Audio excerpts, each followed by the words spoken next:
बच्चों ने तो अर्थ सहित बनाया है विराट रूप का चित्र, जिसमें ब्राह्मण क्षत्रिय वैश्य शूद्र, जो हम लोग बाबा ने जो बनवाया उसमें ब्राह्मणों को रखा।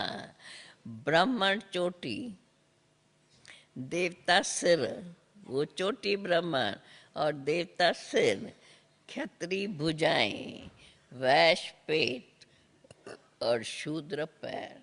वैसे भी ऐसे बोलते हैं। शूद्र के बाद फिर है ब्राह्मण। बाबा कहते हैं ना, बाजोली खेलते हैं, तो वर्णों का भी चक्कर हुआ ना, ये भी समझना और समझाना है। बाबा ने बहुत बार समझाया है कि अखबार में पढ़ता है फलाना स्वर्गवासी हुआ। बीच बीच में बाबा कभी हमें धारणा की बातें, कभी सेवा की बातें, बाबा ने बहुत बार समझाया है। अखबार में पढ़ता है फलाना स्वर्गवासी हुआ, तो उनको पत्र लिखने चाहिए कि स्वर्गवासी हुआ। कहते हो स्वर्गवासी हुआ, तो जरूर पहले नरक में था ना, और अब ही नरक है, तो जरूर पुनर्जन्म फिर नरक में ही लेंगे, फिर स्वर्ग में कैसे गया। अच्छा, अगर स्वर्ग में गया तो फिर तुम उनको बुला करके नरक का भोजन क्यों खिलाते हो? जब स्वर्ग में गया तो फिर रोते क्यों हो? परंतु इतनी बुद्धि नहीं है जो इन बातों को जल्दी समझ सके। स्वर्ग की स्थापना तो बाप ही आकर के करते हैं, पर राजयोग बाप आकर के सिखलाते हैं। तुम ब्राह्मण बच्चे संगम पर बाप से ये बेहद का वर्षा ले रहे हो। बाकी तो सभी है इस समय कलयुग में संगम पर ही आत्मा परमात्मा से मिल रही है। इनको ही कुंभ का मेला कहा जाता है।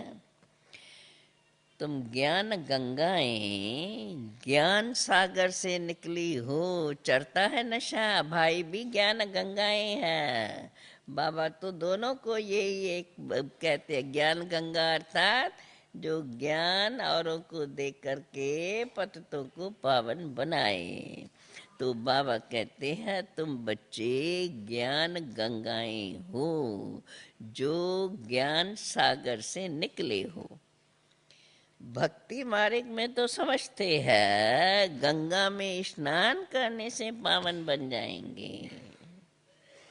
पावन बनाना तो तुम्हारी मिशन का कर्तव्य है। हमारी जो ईश्वरी मिशन है, इसका कर्तव्य है पावन बनाना। ये है ईश्वरी मिशन। तुम ही पतित मनुष्य को पावन देवता बनाते हो श्रीमत पर। ये याद रहे, श्रीमत पर हम पतित को पावन बनाते हैं। श्री कृष्ण उनको पतित पावन नहीं कह सकते हैं, वो तो पूरे 84 जन्म लेते हैं। तो पहले पहले सतयुग में अथवा कहें पहले पहले देवता है लक्ष्मी नारायण। फिर अंत में वही 84 जन्म लेते लेते अंत में वही ब्रह्मा सरस्वती आदि देव आदि देवी बनते हैं। अभी ये सब बातें किसने समझाई हम लोग को? किसने समझाई? शिव परमात्माय नमः। आ गया ना याद? ये सब बातें हमें किसने समझाई? शिव परमात्माय नमः। गाते भी है, हे परमपिता परमात्मा, आपकी गत मत सबसे न्यारी है। कौन सी गत मत न्यारी है? वो तो बाप आकर के गति के लिए श्रीमत देते हैं। गति और सदगति, दुर्गति वालों की सदगति करने वाला एक ही शिव परमात्मा है। उनकी श्रीमत सभी मनुष्यों से न्यारी है। बाकी भक्ति मार्ग की है, बाकी भक्ति मार्ग तो है घोर रात्रि, अंधेरी रात्रि। आधा कल्प है ज्ञान दिन और आधा कल्प है भक्ति रात। शिव बाबा कहते हैं मैं अंधियारी रात को ही आता हूँ, मैं दिन में नहीं आता हूँ। रात क्यों आता हूँ अंधियारी रात को? रात को दिन बनाने के लिए। अब ये ज्ञान एक ही ज्ञान सागर शिव बाबा के पास है। ऋषि मुनि आज सब कहते आए हैं परमात्मा बेअंत है, बाप को जानते ही नहीं। अगर नहीं जानते तो क्या कहा जाएगा? हाँ, जानने वाले को आज तक माना जाता है और न जानने वाले क्या हो गए? तो आधा कल्प है आज तक और आधा कल्प है नास्तिक। अभी तुम बच्चे बाप को और बाप की रचना के आदि मध्य अंत को जानते हो और कोई नहीं जानते। कितनी ऊंची बात। हाँ, हम बच्चों को कितना नशा सृष्टि के अथवा ड्रामा के आदि मध्य अंत को हम जानने वाले, जो बात कोई नहीं जानते बाप ने हमें बताई है। और हम इतने भाग्यशाली जो सृष्टि के आदि मध्य अंत को जानते हैं और कोई नहीं जानते। इसलिए उन्हों को कहा जाता है निंदन के। न बाप को जानते हैं न बाप के अथवा अपने ठिकाने को जानते हैं। अनेक धर्म अनेक मतें हो गई हैं। अभी बाप कहते हैं इस पुरानी दुनिया का संन्यास करना है। अब आ गई हमारी मूल बात।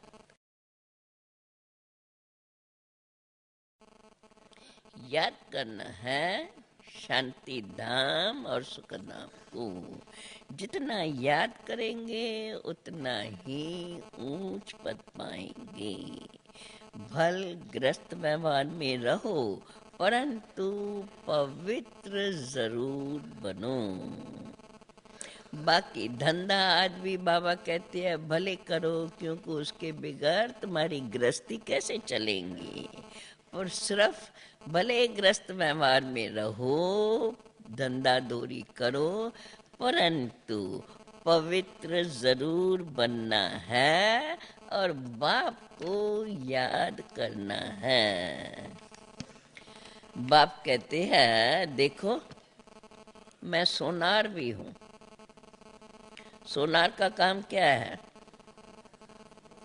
तुम्हारी आत्मा और शरीर। सोनार जब जेवर बनाएगा तो सोने को गला करके जो भी अला है उसको निकालेगा, फिर जेवर बनाने के समय डालेगा भी।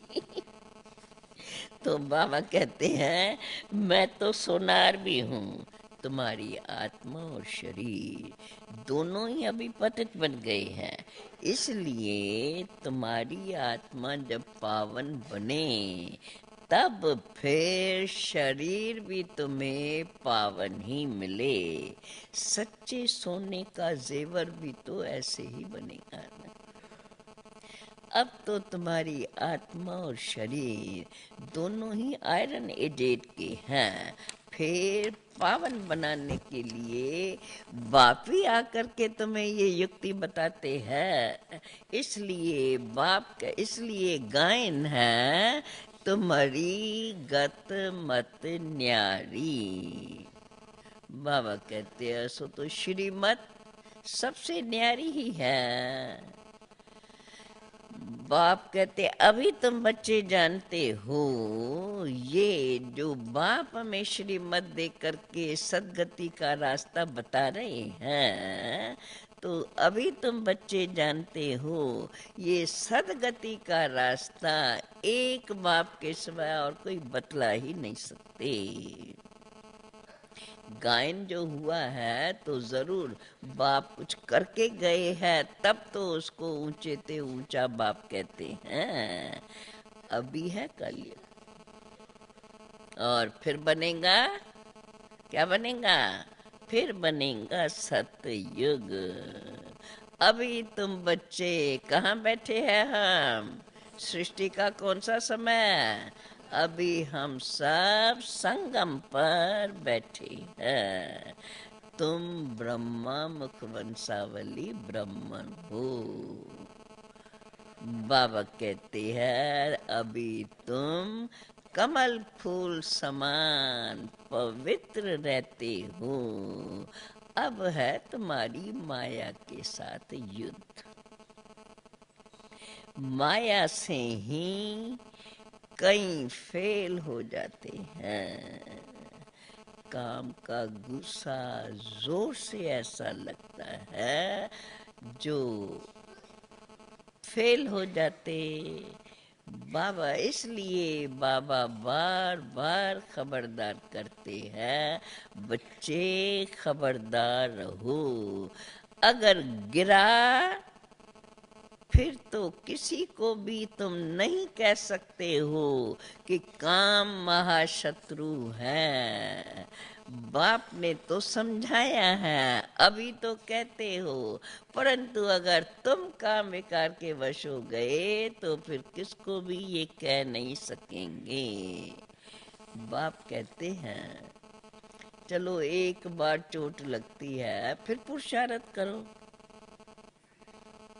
खबरदार रहो। अगर गिरा तो फिर किसको समझा न सकेंगे।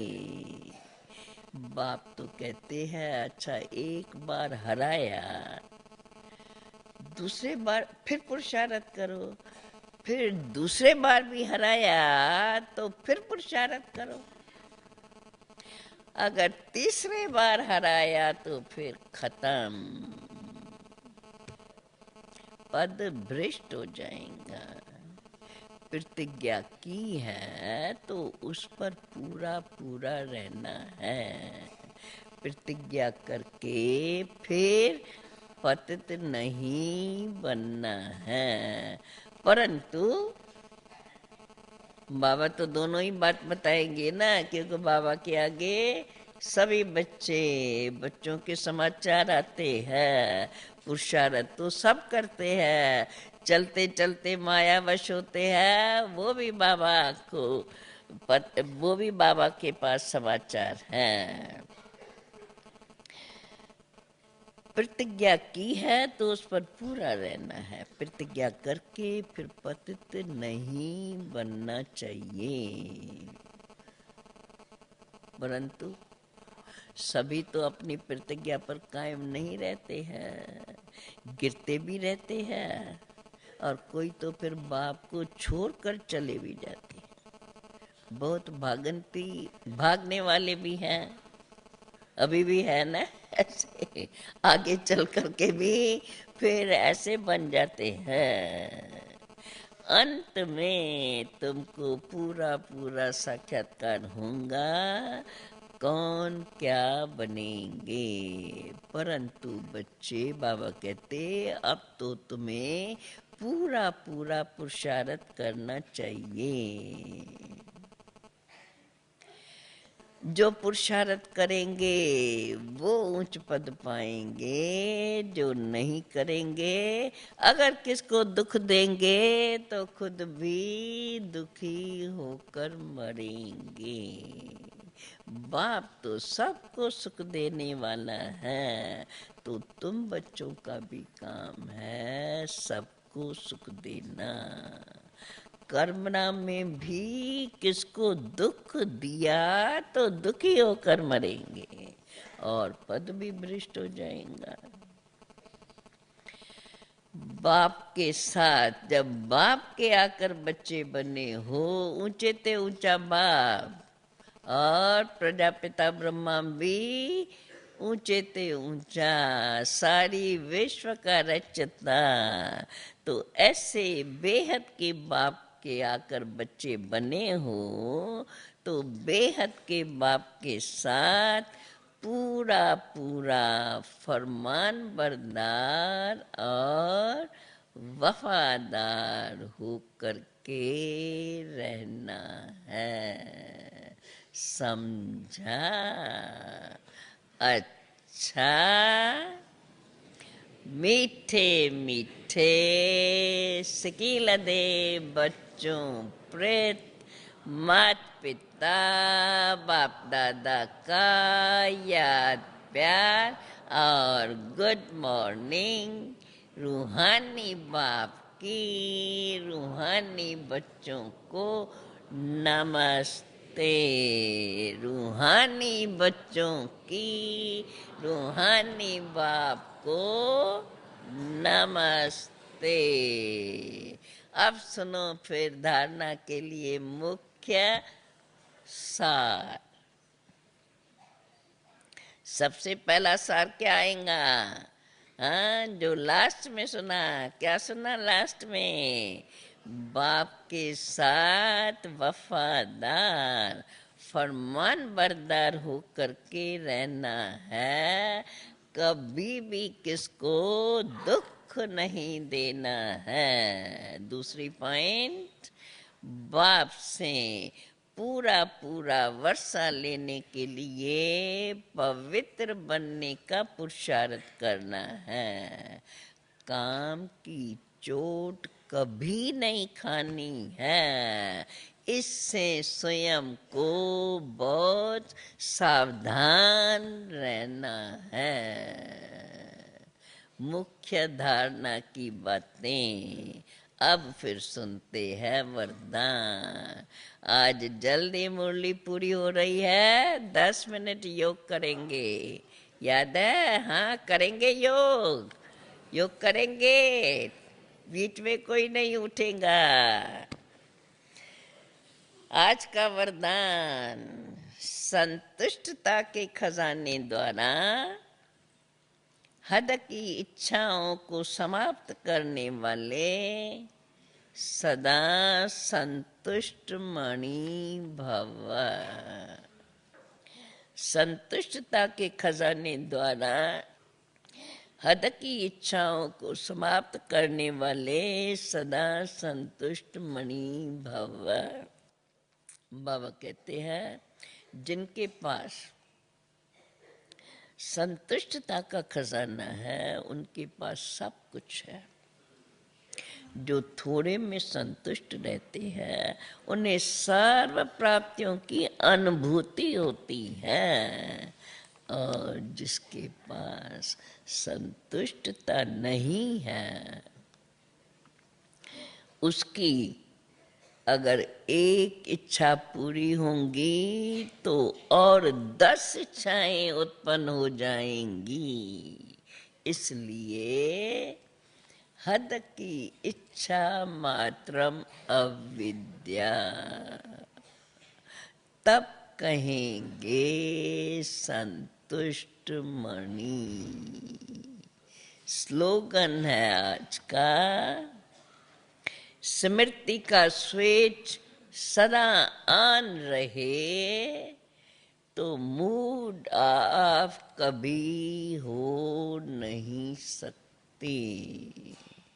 स्मृति का स्विच सदा ऑन रहे तो मूड ऑफ कभी हो नहीं सकती। ओम शांति। मुरली सुनकर धारणा युक्त बातों को